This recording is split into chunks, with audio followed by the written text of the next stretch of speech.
Let's get some take from Anthony Becht, former first-round pick. Tampa Bay covers the Bucs, Jets preseason broadcast, college football, ESPN.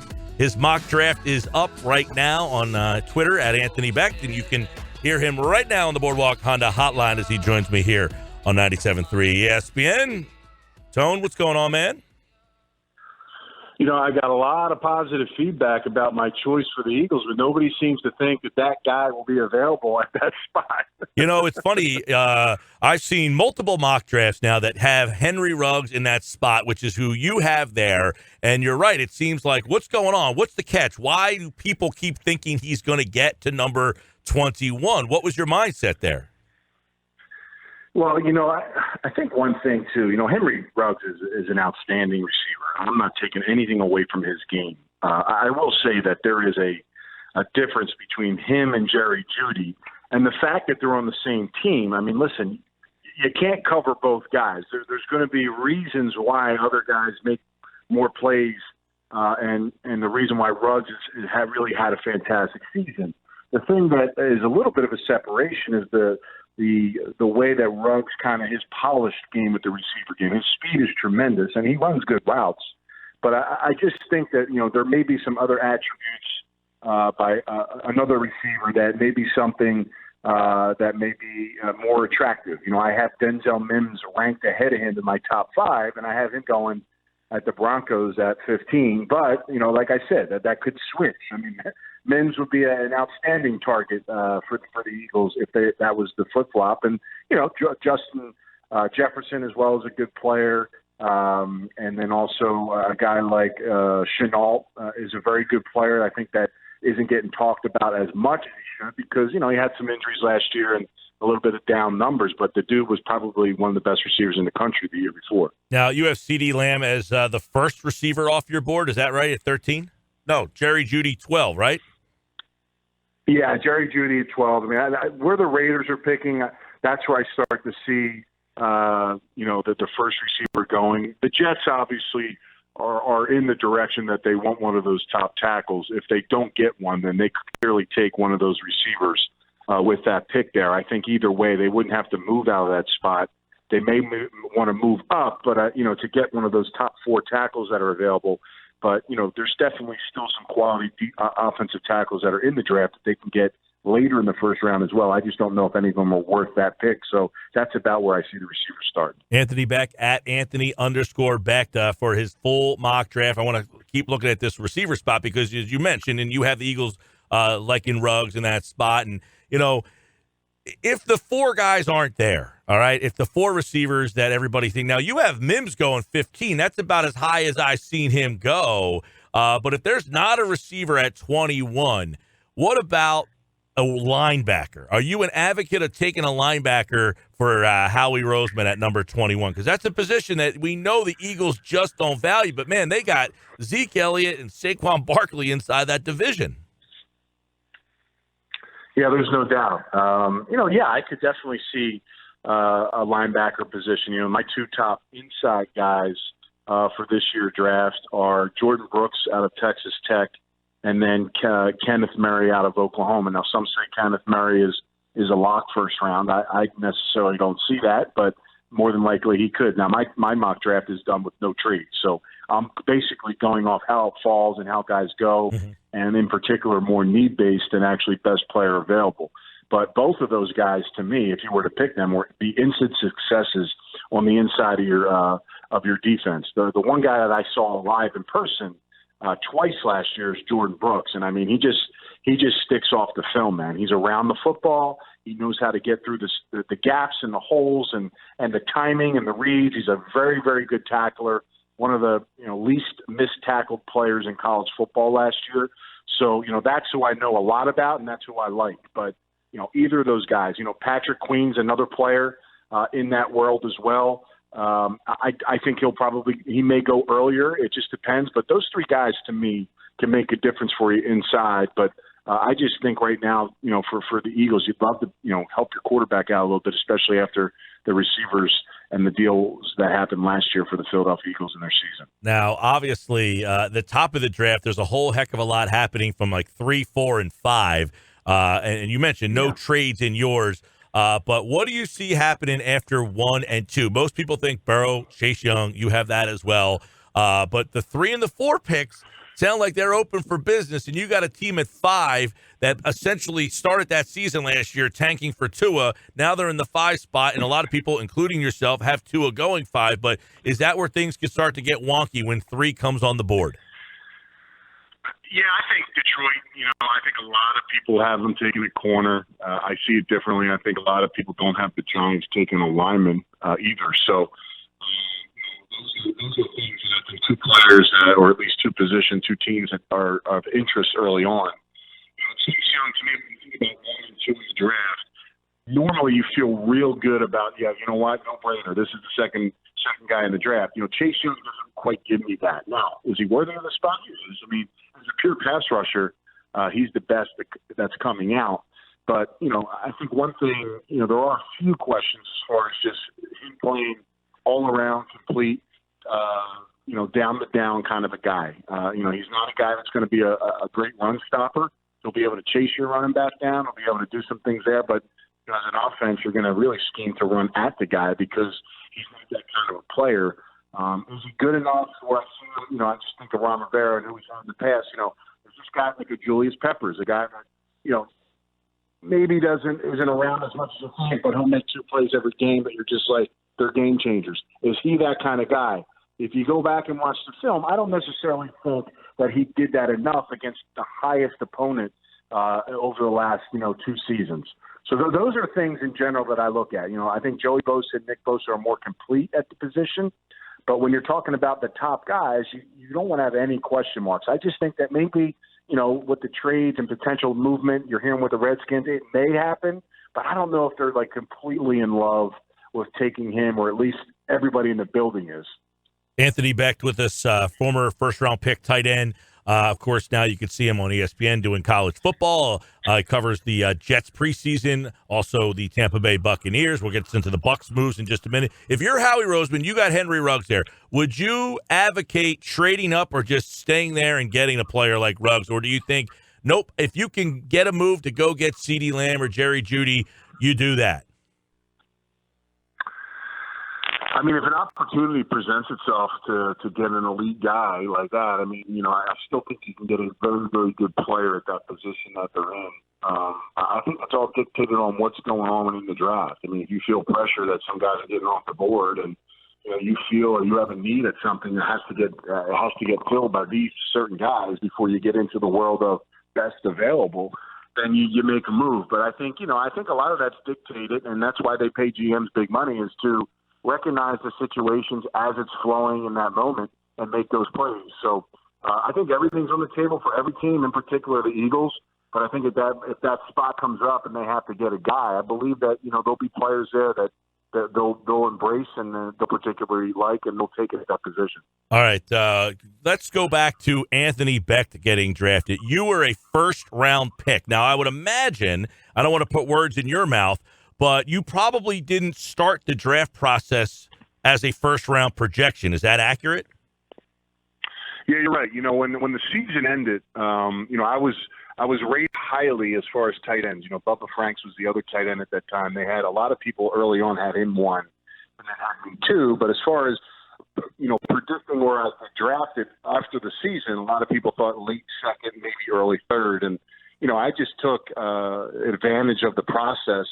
I went to the Senior Bowl, and I basically just dominated the week. I just remember going against some of the top-tier defensive players throughout the week and just really just going at them and basically fighting them legally to the point of every play. And that just stuck into a lot of GMs and scouts' minds when I did that. And then, of course, the Combine, some of my times to this day at 270 pounds, really haven't been touched. My 3-cone, people that are enamored by numbers and know about these things. I was 270 pounds.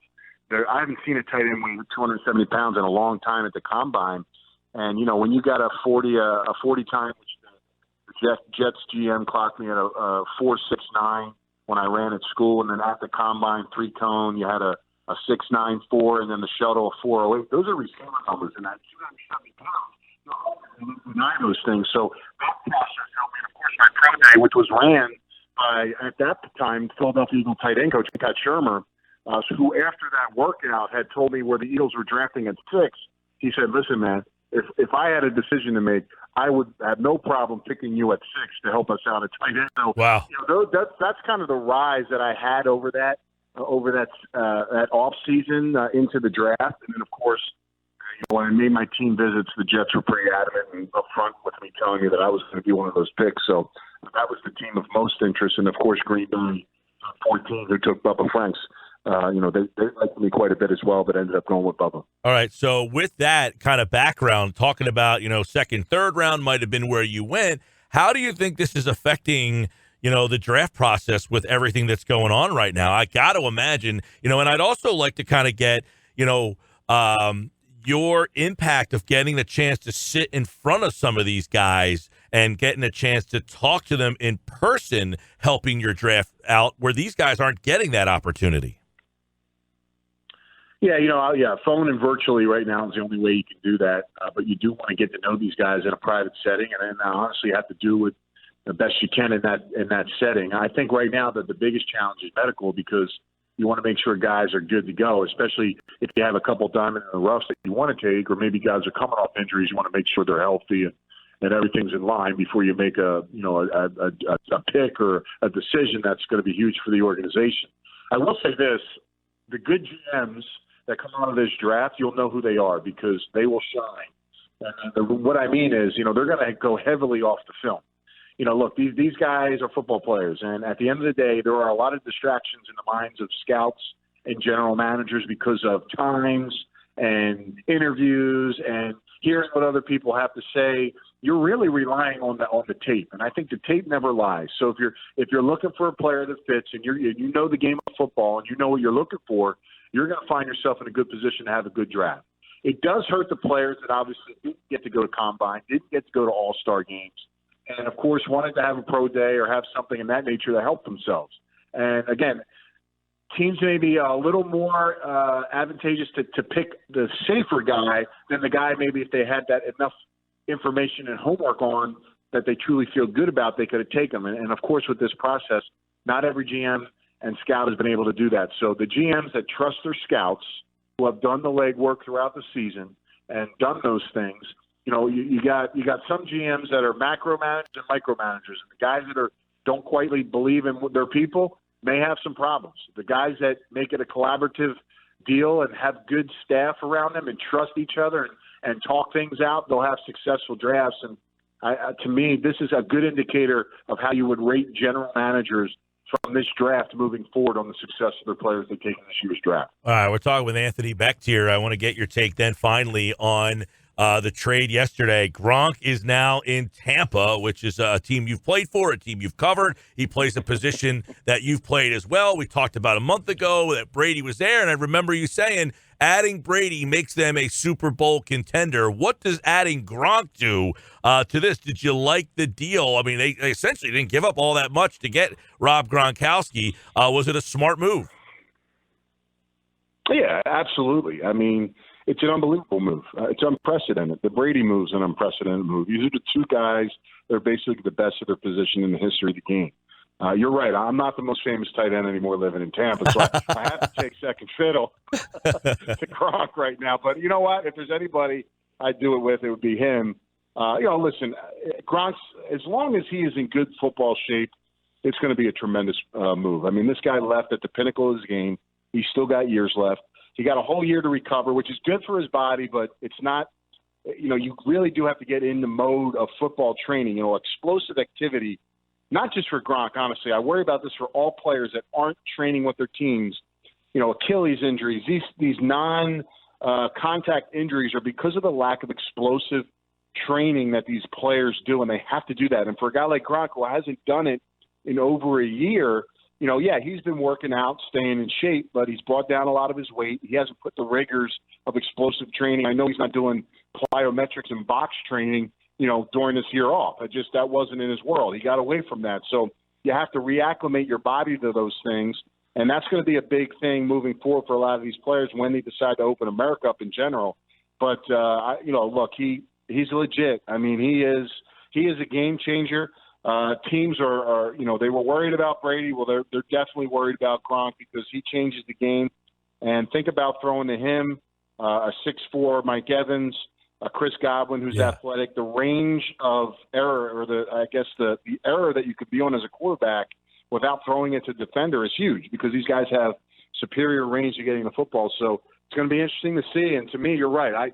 This team should be favored, making the playoffs, double-digit wins, and making that push. And wouldn't it be crazy if, hosting a Super Bowl in Tampa Bay this year, that they would be the team that got the playing one as well? Yeah, absolutely. Now, let me get your take because obviously the position, they got Gronk. O.J. Howard, you figure, like he was on the trade block, and they also have Brate down there. They got three pretty good tight ends. Does Bruce Arians say, you know what, forget that Howard deal. Let's double these guys up? I mean, do you keep O.J. Howard if you're Bruce Arians and Tampa Bay at this point? I mean, I would. I mean, I wouldn't if I'm O.J. I'm not completely loving that, but I think that O.J.'s value probably isn't what the Bucks, as far as fielding him out for trades, is there where they wanted to be because of the season that he had. I got a lot of faith that O.J. bounces back, but he's not going to have the numbers and the things that he wants to be that premier guy now in Tampa. Is there ability to maybe trade him and get a higher pick in the first round because the Tampa Bay Buccaneers are looking for an elite tackle in the draft? I could totally see that, but I wouldn't doubt that they could potentially keep O.J. Howard and Cameron Brate in that situation. One thing about Bruce Arians is he's not huge on tight ends. I mean, the one thing Gronk will be able to do is flex out and do some things in the receiving game. But, in his career, in particular with like Heath Miller over the 5-year span that he had Heath in Pittsburgh as the OC, Heath had 1 year he caught 70-plus balls out of those years, more than 50. So only one time over 50 catches one big year. So, how to kind of – this is where the Tom Brady evolution comes in as far as not only helping with roster decisions but also – in the sense of expanding the playbook, because Tom Brady's going to the tight end. It's not going to be just because Evans and Godwin are there, things change. He's going to get it to the guys that are open. So it's a fair, free game. It's tough for defenses now. You can't clamp on guys anymore, and Tom just kills you pre-snap. So what are you going to do as a defense? It's going to be a tough go for this division and this conference right now, but it's a loaded schedule, man. I don't know if you've seen the Bucs schedule, man, but hell, they got – not only do they have their division, but I believe they have the Green Bay Packers, the Kansas City Chiefs, the Raiders. They're playing that division this year, the AFC West. So there's just going to be a lot of really relevant games for this team coming up this season. All right, Ant. By the way, you remember draft night? What were you doing? Like, were you at Kegler's hanging out there? Were you back home? No, I was in Philly. So once I got drafted, my clan of friends that obviously were around me at that time. They were all at my draft party, and I just remember we got the biggest Hummer that I could rent in town, and we took it around Delco, and we had a good time that night. And everywhere we went, people knew, people embraced, people had fun, and I got to spend time with my family, my friends, my soon-to-be wife at that time, and we just we ran the night adrift, and it was a good time for us. And I'll never forget. It was a great day for me, and I do remember how it hits you in the face once you get to the team, but it's definitely a time to embrace those 24 hours after you get picked. Yeah, no doubt. Now, you get drafted by the Jets. Who's coaching the Jets in 2000? So, Parcells was the coach the year before. He steps down, becomes the general manager, and then Bill Belichick is the head coach for literally 24 hours. Oh, right. And then after he steps down after that meeting, then Al Groh steps in for 1 year. So Al Groh was the head coach, and Parcells was the GM. And, of course, after that first inaugural season I was there, that was the era of Herm Edwards stepping in and Terry Bradway as the general manager those next 4 seasons I was in New York. All right, and that's right. I remember you telling me the story before about Parcells, just how scary he was walking around the place, that you were kind of always just like, geez, I hope I don't cross paths with him. A lot of negative reinforcement, man. That guy really knew how to push buttons on guys and see if they were worthy and mentally prepared to play the game. And I got my dose as much as anybody. All right, Anthony Becht at Anthony_Becht. The NFL draft tomorrow night. Check out his mock draft. He has them tweeted out. on his Twitter account. You can follow him there. And, of course, good stuff on the Brady Gronk as we get ready to see what this draft will look like tomorrow night. By the way, how's your hair game during all this? It is absolutely atrocious. You know me as being a guy that keeps things well gelled and well in place. And I really let this thing go. So I may come back this year with a brand new look, a brand new style. I'm going to walk into a stylist and I'm going to say, create something and see what you come with. If I don't like it, I'll go back to my old thing. If it looks good, maybe I'll look like one of those nightly news guys or something like that. But as of right now, man, it's growing everywhere. It's been real thick, real big. I had my girlfriend last night on YouTube telling her to teach herself how to use the clippers so she can trim me up on the side. She was on YouTube last night like, do we have a number 4? I'm like, yep, we got a number 4. Figure it out because this thing's got to go, baby. It's bad. All right. Yeah, I'm going to ride it out, man. It's become a quest now with this whole quarantining deal. So if I don't have to see anybody, I don't have to really worry about it. So I'm just going to let this thing go through the summer and see what happens. You still doing Home Shopping Network with that too? Yeah, you know what? That was a little less this year during the season because of the acquisition changes that they made. I did do a few shows, but once the football season's over, I don't do anything. So as of right now, my mug's not in front of anything. Now I will do some virtual. I'll do some virtual draft stuff for the Jets on tomorrow for the first round and throughout the weekend, but. I can fake it till you make it kind of deal with hats and different things like that. All right, Anthony, back to everybody kind enough to join us on the Boardwalk Honda Hotline. All right, man, stay safe. All right, Mike, be well, man. Enjoy the draft. You do the same, Anthony Becht. That Anthony _Becht here on the Sports Bash Live on 97.3 ESPN.